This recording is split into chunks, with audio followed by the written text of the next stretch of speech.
Excellent. Okay, so now I will introduce local Eliite, Scott Stowell. He is discussing his book today called Backroad Grace, which is a collection of essays, memoirs, and short fiction about Northern culture, wilderness treasures, and the character of the inhabitants of the Minnesota Arrowhead. So I will let him take it from here. And yeah, we'll have a little room for questions at the end. So just save them, stick them in your pocket, and we'll start with a Q&A once he's done. Great. Okay.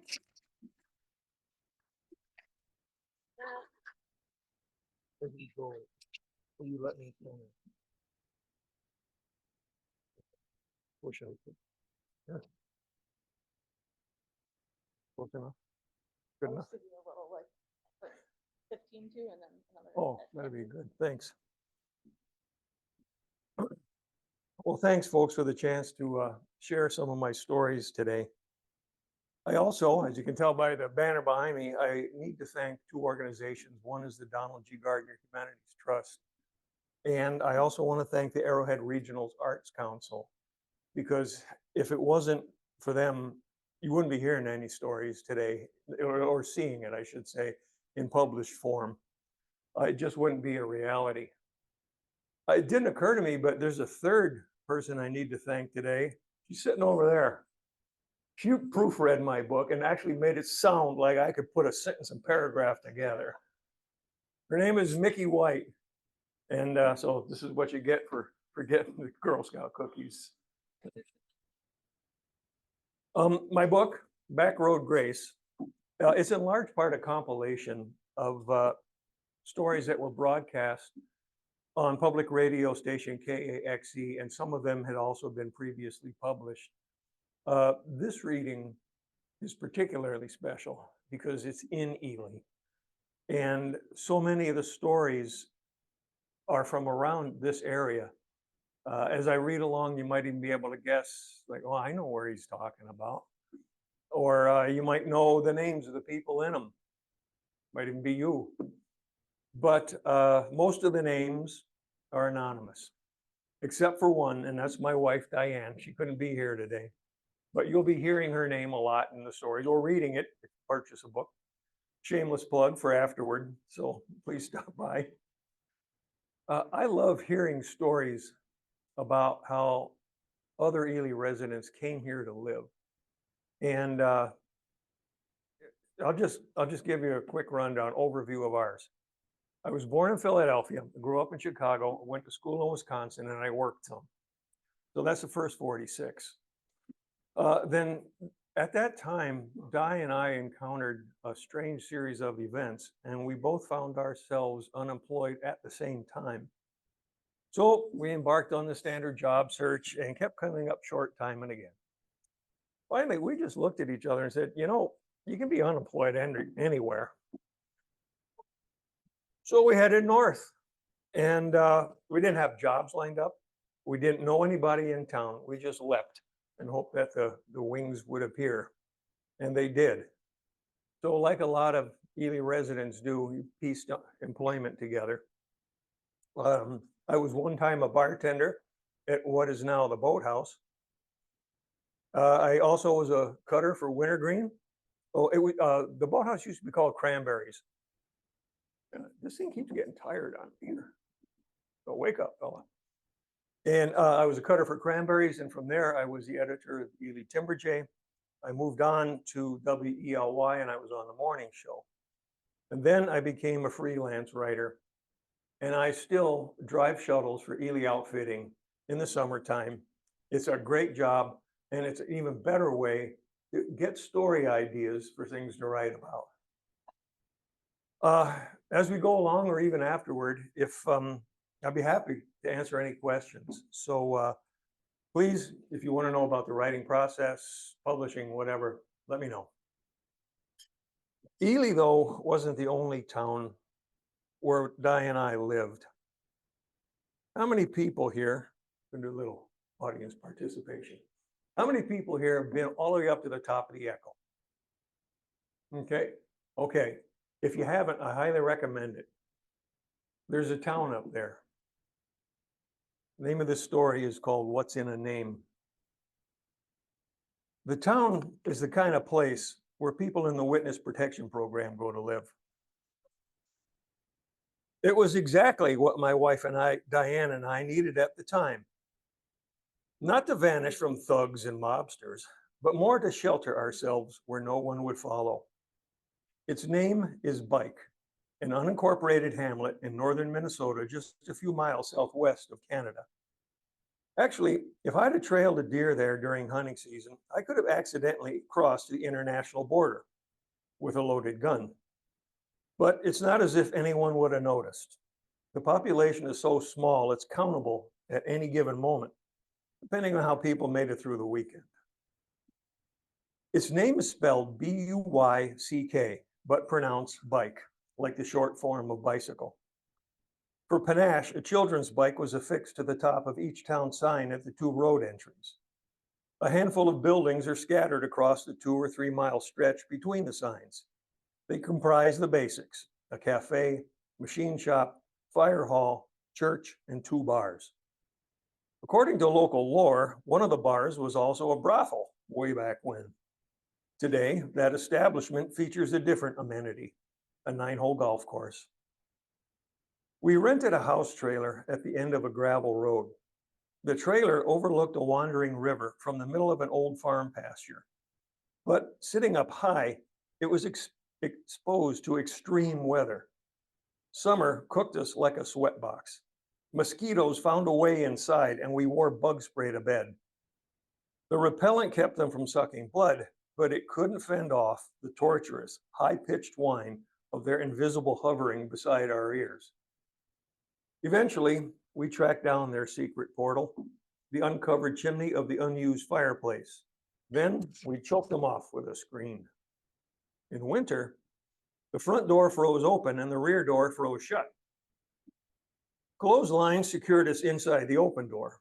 A hairdryer or a propane torch during power outages set us free outside the closed door. Winter gales had an easy shot at us. To prevent our garbage can from blowing across the river, we bungeed it at the top to a vertical deck post. One morning, following a night of utter cold with no precipitation, I noticed the bungee cord laying on the deck. It encircled the base of the tapered can, but it had retained the can shape from the top. The elastic had frozen solid without the aid of moisture and was able to contract. However, our winter endurance paid big dividends during spring breakup when the river loosened its banks and huge ice flows broke free. We hustled down to the shoreline and spent an afternoon like the event was Macy's parade. We gawked and pointed at mammoth ice chunks floating by in slow procession. Many were longer than semi-trucks, yet they somehow negotiated sharp river bends without breaking in half. The trailer kept us dry and warm enough, but running water could be a little iffy. We shared the water pump with our nearest neighbor. It was in his cabin. He was friendly and generous, but not much for explanations. After the first time the shower trickled dry, we determined he must have shut off the pump without telling us. For a while, our request for future water pump heads-ups appeared to go unheeded. However, we learned he just had a different way of serving notice. Clues went back to our first weekend in the trailer when he brought us homemade eclairs as a neighborly gesture. Later that day, we tried to take a nap, only to be jolted upright by gunfire directly outside the bedroom window. Our neighbor was sighting in his rifle for deer season from the picnic table between the houses. Recollecting this, we deduced that whenever he stopped by with eclairs, we could expect a water outage or other disruption later that afternoon. The people of Bike possessed a self-reliance like none other. The community was a community of loggers and contractors. If a leaf spring broke on a trailer, they didn't wait around for parts to arrive in the mail. They made it themselves. When a massive blowdown flattened the federal wilderness at Bike's doorstep, the loggers happily and sensibly offered to clear out the downed trees. They asserted that everyone would benefit.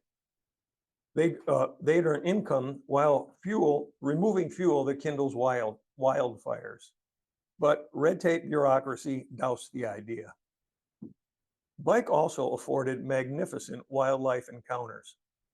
An entertaining long-tailed weasel often showed up from under the trailer and perched right on the deck. A snappy dresser, his annual fashion statement, transformed from a brown coat in summer to a white so resplendent in winter that he glinted iridescent green. The term self-reliance can sometimes be misleading. Self-reliance is actually a collaborative effort with unseen forces whereby reality overrides intention. By winter, raccoons had taken shelter under the trailer.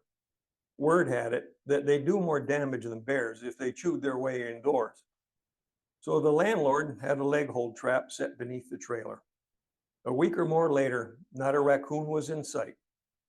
But I glanced behind the trailer's side skirt and came upon the white weasel. He had taken the raccoon's place. He laid still and silent between metal jaws, the sheen of his coat as cold as snow. The trap kept raccoons from raiding our pantry, but at a heart-wrenching cost. As names go, Bike, B-U-Y-C-K, is just a label for a road sign, but it doesn't represent all that resides there. When we look back on that place in our lives, we remember the backbone, tolerance, and never-ending cycle of reality.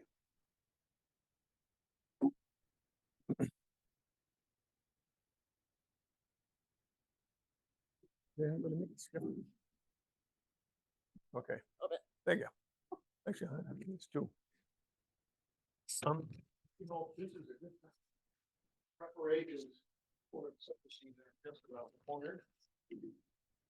And this next story here to offer a little bit of a pre-season fire up. It's called Fish and Visitors.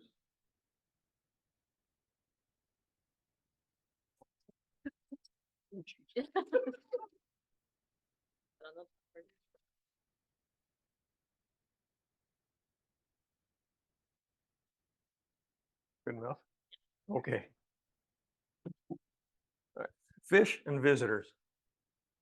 Benjamin Franklin once said, "Fish and visitors stink after 3 days."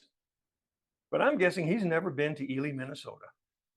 Ely's economy thrives on inviting visitors to fish here for days on end. In many tourist towns, the early season percolates with excitement, but depending on the town, Franklin's quote becomes gospel as days wear on and the atmosphere turns right. I know of a popular destination, one state over, whose food and beverage servers practice an annual tradition. On Labor Day Sunday, they hurl god-awful insults at leftover patrons to chase them off for the season. In that sense, tourists can be likened to wolves. They get blamed for whatever goes wrong, even if it isn't their fault. If Wall Street crashed, wolves and tourists would take the heat. We moved from Bike to Ely and live here year-round. As a result, I've experienced tourism from both sides of the counter. I've served beer and cocktails to our guests, and I continue to shuttle paddlers to wilderness entry points because the stories they tell are so rich. I think it's made me a better tourist whenever I visit places. For the most part, though, the place where I live is also where I want a vacation. Let me get this out of the way. I won't pretend that summertime congestion can't get to me. By late August, cramped grocery stores and snug parking spaces test my temper. And face it, there are the few snobs whose sense of entitlement exceeds their sense of civility. I find outlandish driving far more interesting. I've trained myself never to flip off shoddy drivers, primarily because I might know them personally. U-turns at the stoplight seem to be a popular adjustment for non-resident motorists who have lost direction. Traffic freezes like frightened rabbits in brush, and the ensuing roundabout finds closure. But I've also watched a local acquaintance one-up that maneuver. He spun his car in the opposite direction, jumped the curb, drove down the sidewalk behind parked cars, and re-entered traffic between two trucks idling at the stoplight. Pedestrians waited for the light to turn green before emerging from cover. Similarly, Boat landings can incite random acts of rudeness. The angler with the out-of-state plates who parked their truck and trailer in the shoreline turnaround was rather irksome. However, I've also come across locals who use boat landings as a beach. They commandeer parking spots with small sedans in areas designated for boat rigs. Then they clog the water access with bodies, coolers, and inflatable toys. Backing a boat trailer through a sea of beach bums is a tight fit. Spotting snorkelers oblivious to the power boats above water is downright dangerous. Overall, though, I'm inclined to believe that most civil transgressions aren't intentional. They're just oversight or lack of awareness. Several years ago, a couple sat down at the bar I was tending after the lunch rush. We were the only ones in the place, so we had time to share stories. They worked in the metro area, and their vacation to the wilderness was a bucket list junket. They were intelligent, had good senses of humor, and were highly complimentary. "It's so beautiful here, I can't even look," the woman said.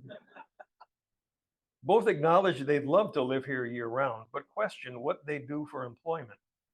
When she found I was formerly a magazine editor, she asked how I felt at having been an editor, and now I was a, and then she cut herself off. I knew what she meant, and I wasn't offended. I reminded her of where I get to live. Then I added, I'm not the only one who feels this way. Many residents have degrees, even advanced degrees, in fields completely unrelated to their employment here. An attorney is an outfitter. A chemist heads outdoor recreation programs. Self-employment is an option. The lifestyle isn't for everybody. Some people need multiple jobs to survive. But living here is more than a backdrop. It breathes life. I don't know if we ever met again or of any decisions they made, but we wished each other well when we parted. Like folks from anywhere, the travelers I've met take pride in swapping stories from their home turf and what they're about. Riding together in a wilderness shuttle gives us time to learn from each other. We compare climate, outdoor recreation, wildlife, wildlife regulations, wildlife recipes. While the wolves, bears, and moose up here might be scary to some visitors, they tend not to kill people. But I've discovered that those Northwoods icons have nothing on the gators, snakes, and spiders in southern states. A shuttle passenger from Oklahoma told of a water moccasin who chased him down in waist-deep water. He managed to club it with a tree branch before its fangs hit pay dirt. From this, I learned two things. Water moccasins are aggressive, and if I'm ever in that predicament, I'll never outswim them. For one woman embarking on a solo canoe trip, moose enchantment seized her attention. As our shuttle and conversation trundled along the gravel artery to our entry point, I mentioned we were approaching a logging road where I had seen moose droppings a month before.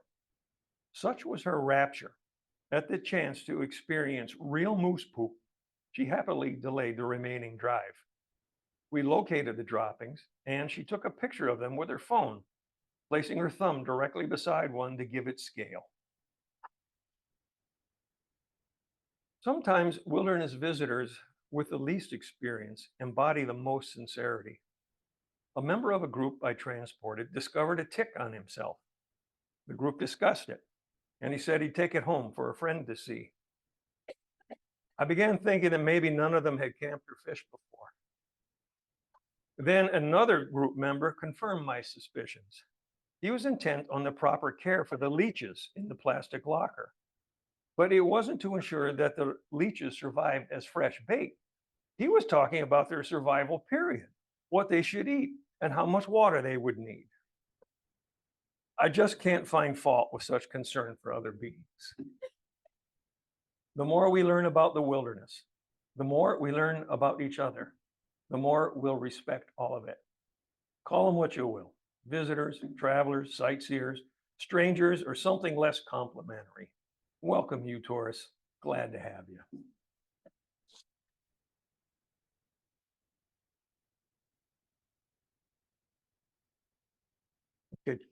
Good. Time for a little more crowd participation here. How many people here have been in the Ely 4th of July parade. I mean, you're on Main Street. Oh, good. Anybody here in the clown band?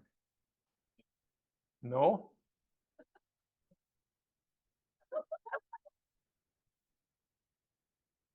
We'd have to go ask him to use the washroom. Okay, this is called A Course of Human Events. Early on a 4th of July morning, hours before festivities kicked into gear, I met a friend and his children as we walked across the grocery store parking lot. He was at the end of their family procession, trooping toward the door.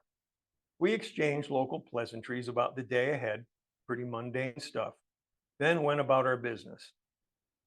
I saw him later again that day, but this time I about did backflips trying to attract his attention from the porch where I was standing. He was marching as a parent in the Little League contingency of our small town parade. I bellowed his name over the heads of people lining the street. He turned his head my way, then whipped tiny candy baseballs at me. It left me questioning myself. I'm captivated by parades, but I'm not sure why. I see my friend often. The people I watch go by in a parade are the same people I talk to on the other side of the gas pump or run into at recycling.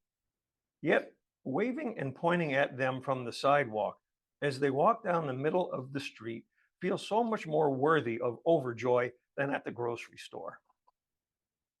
This is the silliness of parades. I've taken part in parades in a variety of capacities: spectator, participant, news photographer, and backstage beverage operator. I've come to realize that the pageantry of the parade in Ely, Minnesota would shame a Disney anniversary. It's why so many politicians show their faces and name banners at the doings, glad handing with the people. The less favorable among them, they know who they are, walk the center line of the street rather than run a gauntlet too close to the curbside constituents. During the wee hours of sunrise preceding the 4th of July, spectators begin setting up lawn chairs to claim spots along the parade route. They can trust that those chairs will be there when they return. Later, they filter in with dogs in tow and coolers to the side. Behind them, on the grounds at the local park, the canoe portage races and backcountry tent pitching competitions heat up. Somewhere in the middle of this merriment, a suspense builds throughout the morning. Onlookers become preoccupied with their watches and time of day. What's to come only lasts seconds, and those who are gathered listen more than look. Then instantly, muffled thunder crescendos to a deafening pitch as the flyover fighter jets from the 148th Fighter Wing rip across the sky. Though their roar is audible moments in advance, they're in the next town by the time their tails vanish from sight.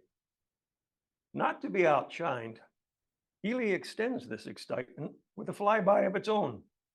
A plucky float plane brings up the rear, pontoons all a glimmer, and it buzzes the park barely above the treetops as if intent on catching up to the fighter jets. Flashing lights from the police cruiser lead the military color guard, and the parade explodes to life with all things north. Logging trucks loaded to the top scent the air with the spice of fresh pine. Snowmobile and ATV clubs showcase their customized chariots. Fish houses become floats. Participants in the street shower the crowd with an array of treats: candy, oyster crackers, packaged underwear, and power squirts from water guns. Activists of opposing political factions are spaced at safe distances from each other.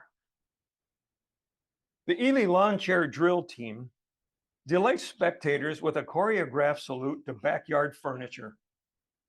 This slick legion of women snap, spin, and flip aluminum chairs under arms, over heads, and behind backs with the synchronistic fluidity of Olympic ice dancers. The Ely Clown Band overruns the pavement from one gutter to another. They're an assortment of musicians dressed as clowns, happy for a place to play. Post-high school ages are inconsequential to band membership. For my first Ely parade, I wasn't able to witness their performance. but those of drinking age came to me. I was behind the scenes bartending a solo shift when the lot of them busted through the door. They came for some quick lube to make themselves funnier in public. I scrambled up and down the bar serving a couple dozen of these clowns. Having paid my dues on the sidelines over the years, I finally worked myself into the parade. It resulted in getting cooked inside a rubber chicken suit on a sizzling day. I was the new guy at the radio station, and management needed a sap to fill the role of Chicken Man, the superhero from the old radio adventure series. Oddly, even in sweltering heat, there's something empowering about it. Festooned in heroic feathers, I stood with my upper body through the sunroof of an SUV. Every so often, I'd duck below the roofline, lift my beak, and gulp water. I'd pop up again, point at little kids, and encourage bodybuilder poses. Some kids scurried behind their parents. Others flexed their muscles back at me. For a guy in a chicken suit, I was also reminded that many adults in the crowd have been sucking suds since breakfast. My chicken costume offered protection from debris that came my way, like bottle rockets and beer cans. But in that heat, I wouldn't have minded if the cans were full. Our founding fathers began the Declaration of Independence with the words, "When in the course of human events." I wonder if events like the ones in our town are what they had in mind. Their courage and sacrifice were likely focused instead on developing basic democracy.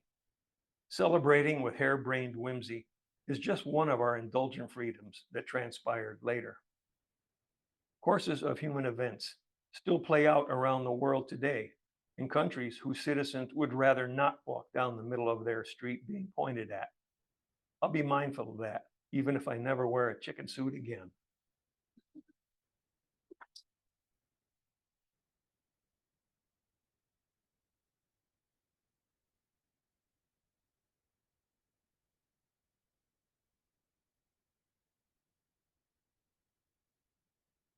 There's a chapter in my book that it's set aside to give some of my experiences in life before I came to Ely, but it's also about the influences that have that helped inspire me to come here in the first place.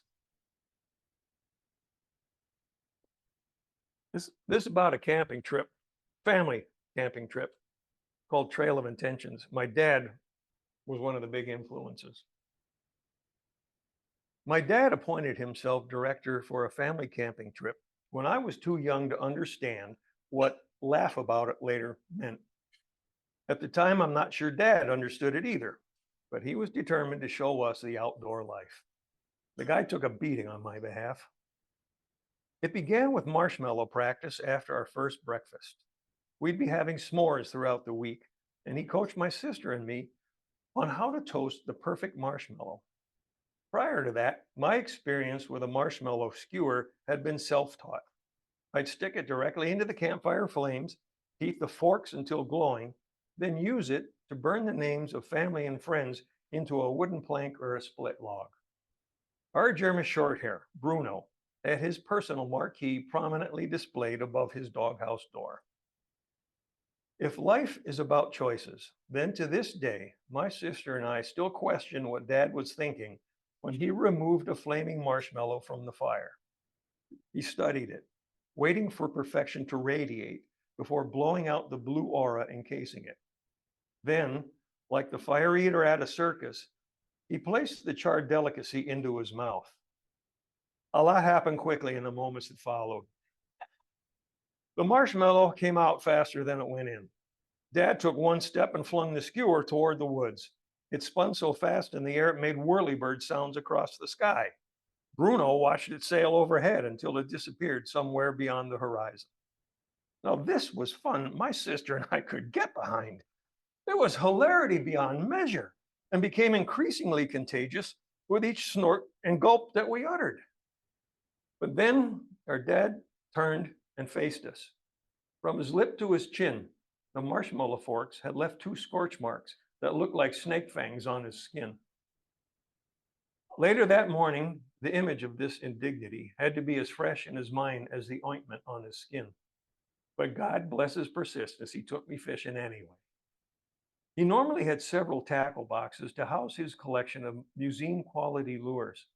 But for this trip, only 2 fishing rods and his special traveler box came with us, the one with the hand-selected lures just for the occasion. We'd been on the water a couple of hours without catching a thing before he said we should head in for lunch. But just then, I was poised to zing one of his daredevil spoons toward the shoreline. I asked if I could make one more cast. He told me I had the stuff of a hardcore angler.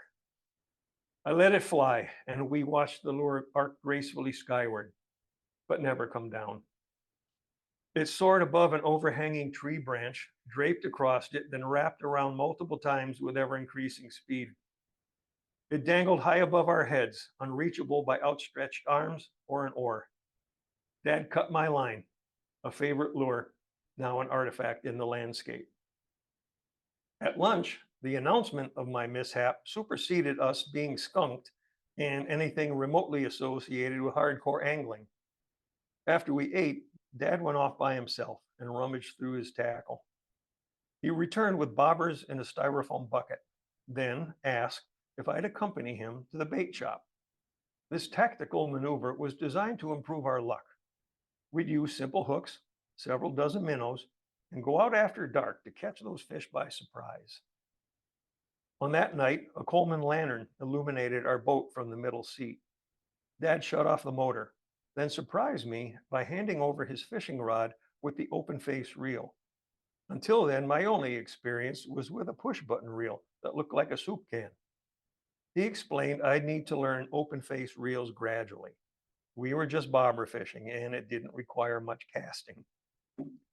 Shortly into our foray, I noticed a loop in the line on my reel. To fix it, I figured I'd spool out line until I reached the loop. But it was buried deeper than I realized. In the glow of the lantern, I peeled off line by the yard until I finally noticed the softball-sized bird's nest I'd created. About then, Dad turned toward me and asked how I was doing.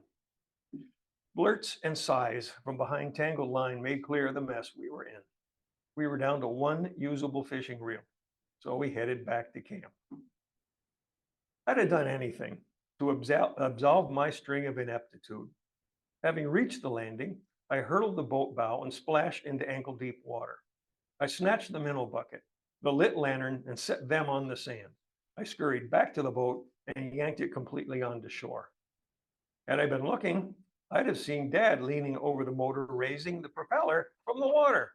But instead, my helpful tug spun him over the motor and into the murky depths below.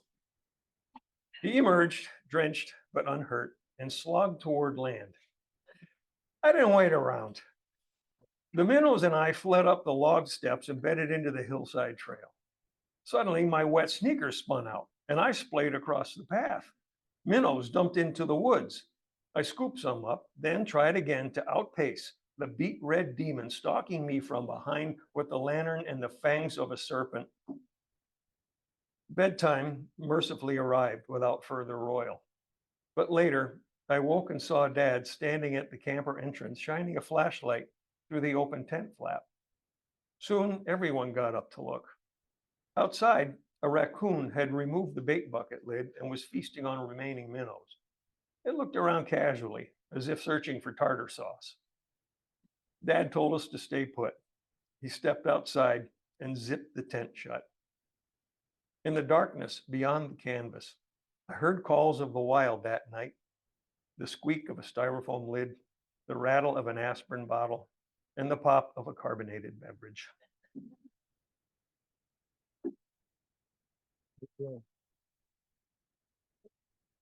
Oh, 40. Okay.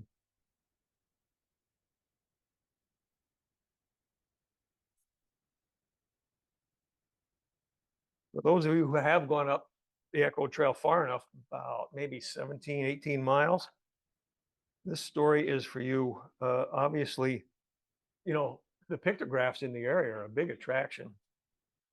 And I'm always fascinated by the debates about, you know, what's the meaning behind some of these, some of the pictographs.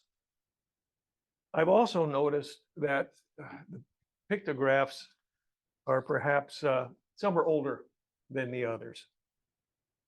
This is called 21st century pictographs. 8 people stood on a wilderness overlook with their backs to the pristine lake below. Not one of them held a camera.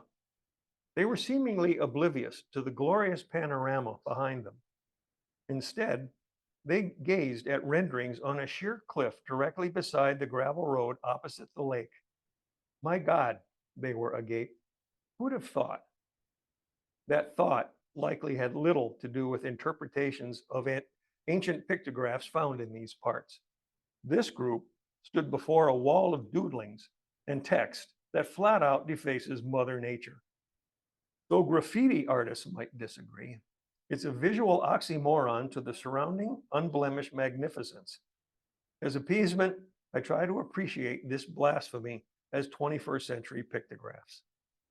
Their expressive content just deciphers more simply than their time-worn counterparts. Plus, today's paint doesn't last as long.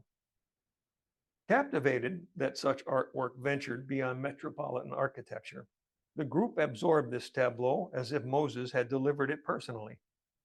They mused on the logo for Matt's Racing and Auto Body and appeared smitten with Will's proclamations of love for Alice. If vandalism were charged, that one wouldn't be hard to track down. But 7 years later, Will and Alice's relationship faded like the spray can paint that announced it and was covered by something more current. I'm not big on defiling Mother Nature's art gallery, but I can't be entirely huffy. For years, I've spent time pondering these very graphics. The cliff stretches 1/10 of a mile, and quite honestly, it's full of upbeat stuff. There are the most complimentary thoughts on God. And according to the writing on the wall, Jesus saves. Coupons. The coupons part looked to have been added later because the handwriting was different. Colorful peace symbols are abundant. Amateur attempts at intimidation, like, who you looking at, are countered with love and smiles.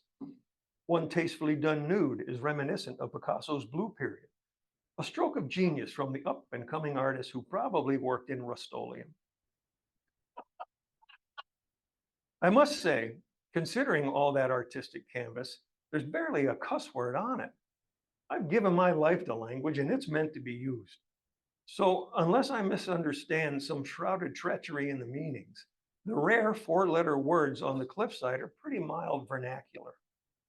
I admit, however, that I'm disappointed by the only use of the F-bomb. Normally, it's one of my favorites, but this falls flat. It just hangs like a dangling participle, ineffective, as if the writer did it just to say they tagged a dirty word on public property and nothing more. What a waste. What's its point? Such is the nature of pictographs. They have everybody guessing. There's a well-preserved site of genuine pictographs not far from the graffiti wall.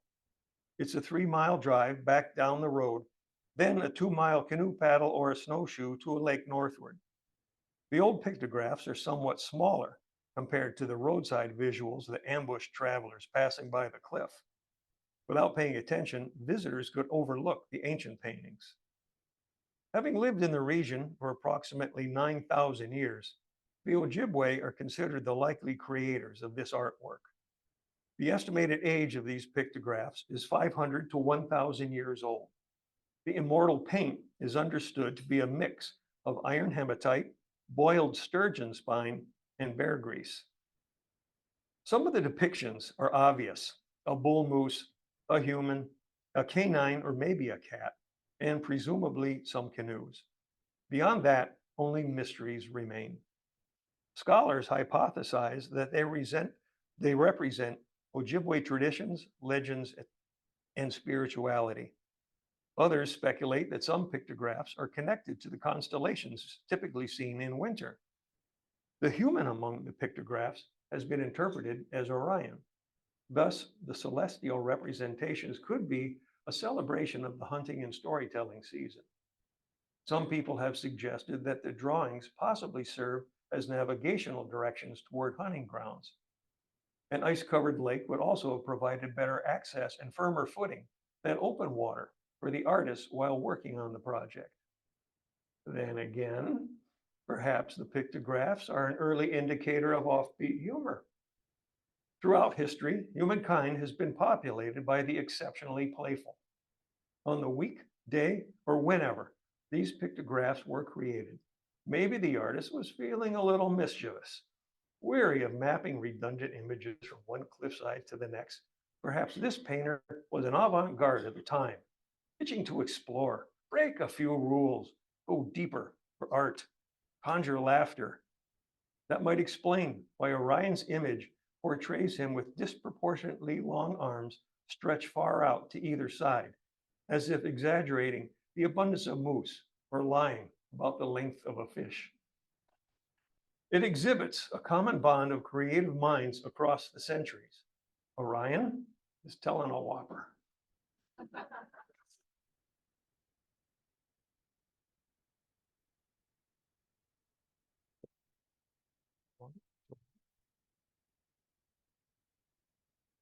Yeah, anybody have any questions or things I'd like to ask? Nope. Okay.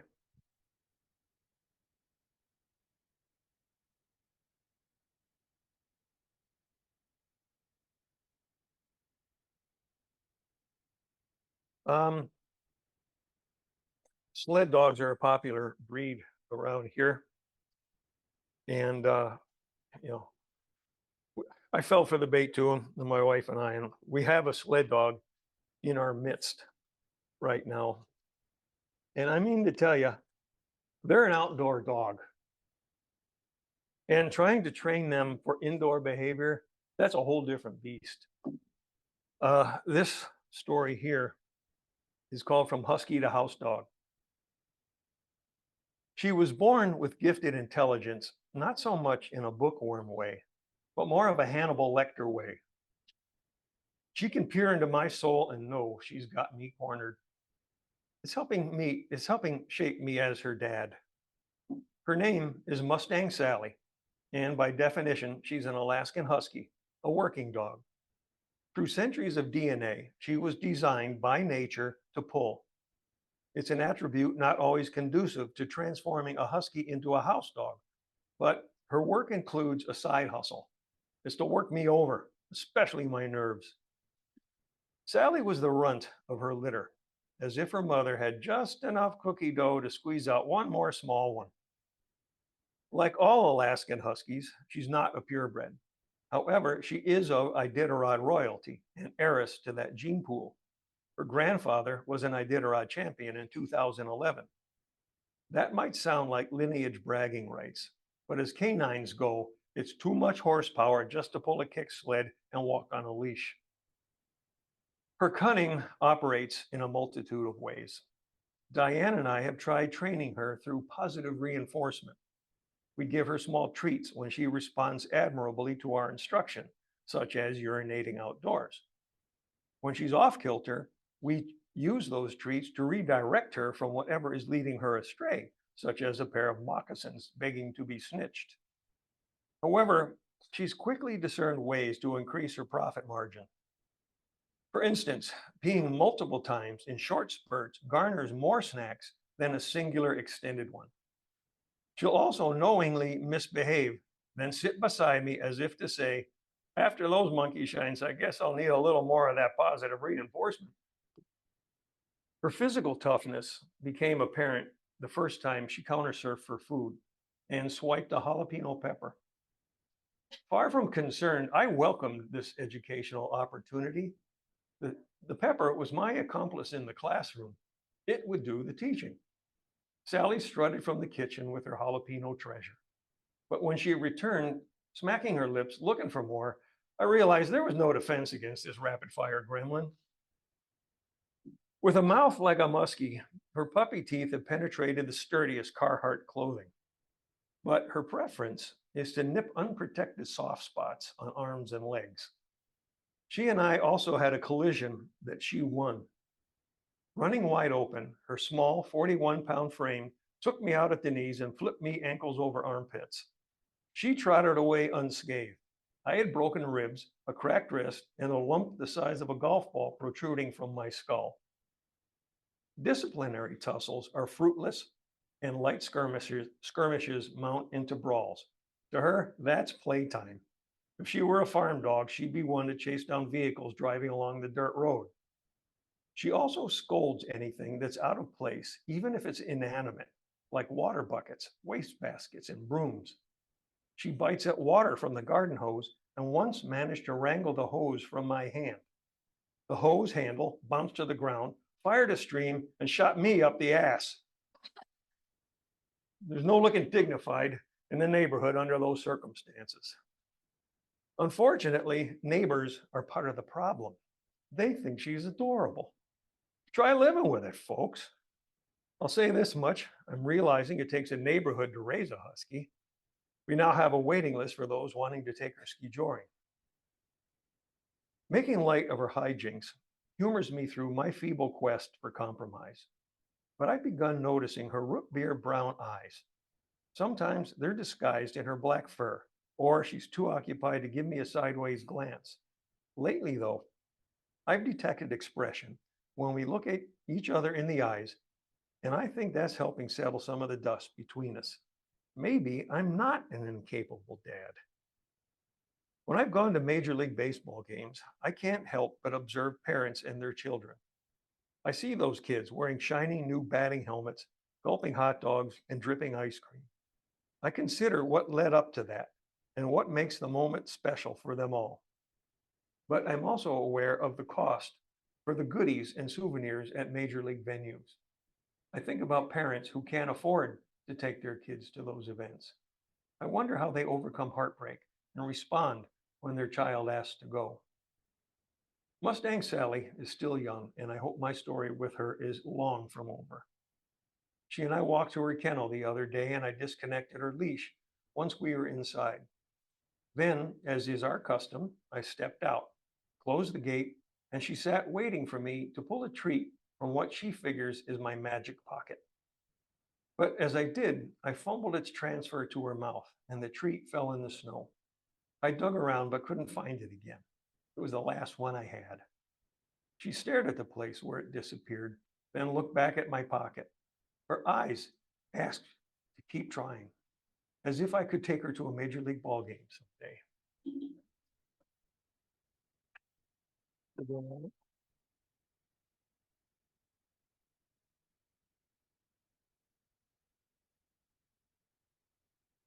I got two more short ones here that I want to wrap up with.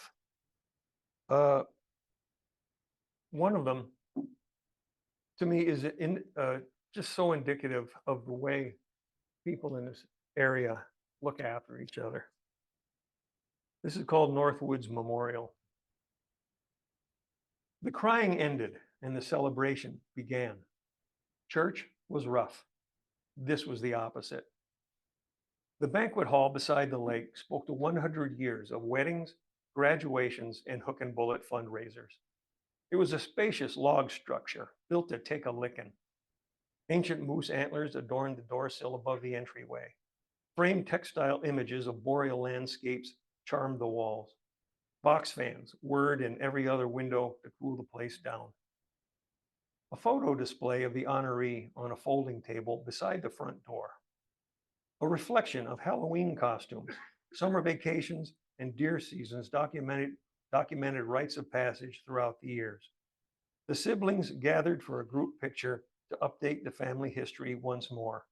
The smartass brother-in-law was in charge of the shutter button. Outside, grandpas gave the hexagonal merry-go-round a shove as grandkids rode the spinning benches, painting the air with root beer belches. The aroma of Polish sausage steaming in the Nesco wafted to them through kitchen windows, a tantalizing reminder of the ham, roast beef, and turkey cold cut buffet to come. Stacks of pepper jack, cheddar, and Swiss awaited Kaiser roll companions, with dill pickle spears for the side. The chubby cousin, twice removed, hovered nearby, eyeing up the foil barbecue roaster and potato salad. Casual attire fashioned the moment. Sport coats were a touch dressy, and style leaned toward the uncle in a t-shirt. The words over his cauldron-shaped belly read, "What would Gretzky do?" His vivacious niece in the summer dress, who he hadn't seen since she was a seedling, yanked him onto the dance floor for a dose of three-step. Her lanky legs were now longer than his, and she could see over his bald spot. Even people with no sense of rhythm stepped out in spirited fervor. The band wiped sweat from their brow and dusted the dance floor with emotion for family and friends. They played everything from polkas to Tom Petty covers. Mary Jane's Last Dance on accordion isn't a tune the average person can easily unhear. This wasn't average to begin with. It was elegance, pure and simple. An expensive affair in an extravagant locale would have been holiness at a discount compared to the richness that resides in the familiarity of everyday life, people, and memories.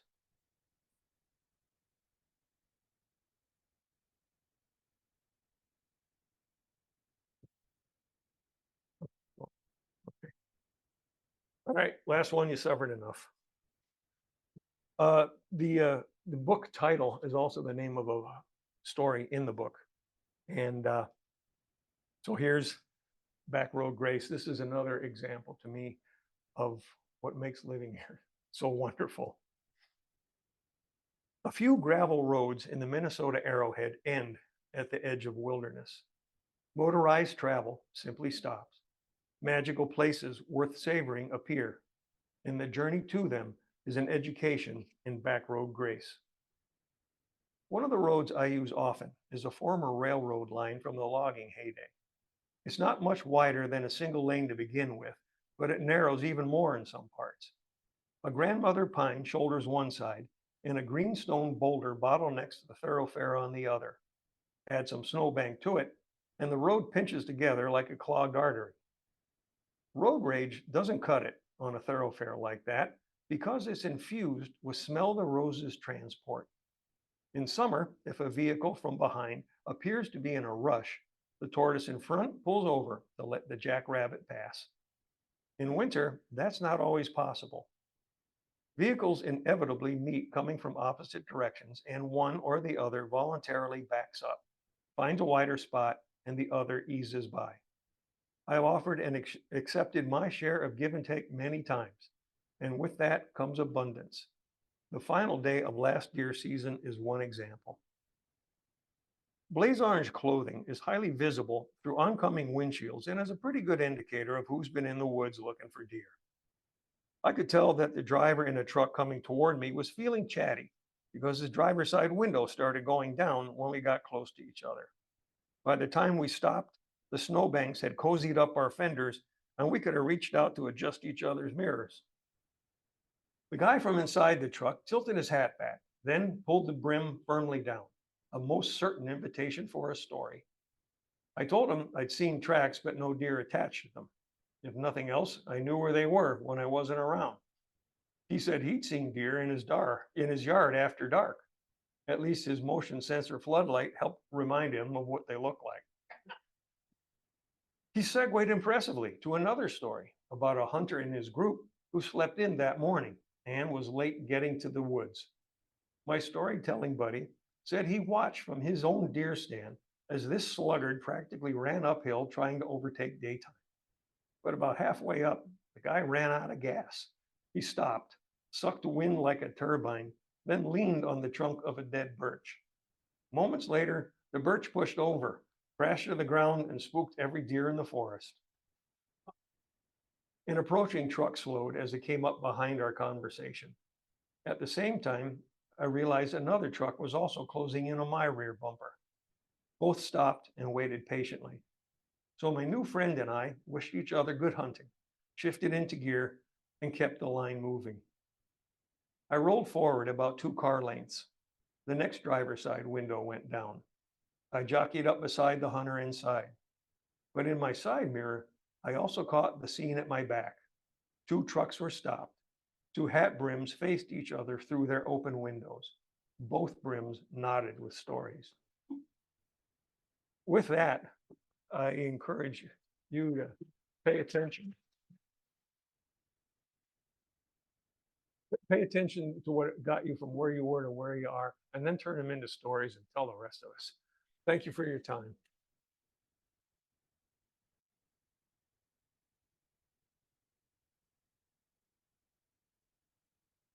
Okay. I'm not okay. Does anyone have any questions? We have a minute or two. Yes. Yeah. I'm just curious, over what period of time did you It's about 8 years. Actually, some of them, there was one, oh, there is one that was, I wrote when I was, actually, it appeared in the Timberjay newspaper. There was another, it was in a literary magazine, or it was called Woods, was it Woods and Waters? And so yeah, I've just kind of, I wanted to compile them. What wound up happening is when COVID hit, all of the freelance outlets that I've been writing for, they just dried up. So I thought, what am I going to do? I still want to keep writing. So I thought, I'm just going to put them all into a book. And I got lucky with being able to have them broadcast on the radio because you don't have to contact. I was able to record everything at home, and COVID really didn't enter into it. So that's how it happened. Yeah.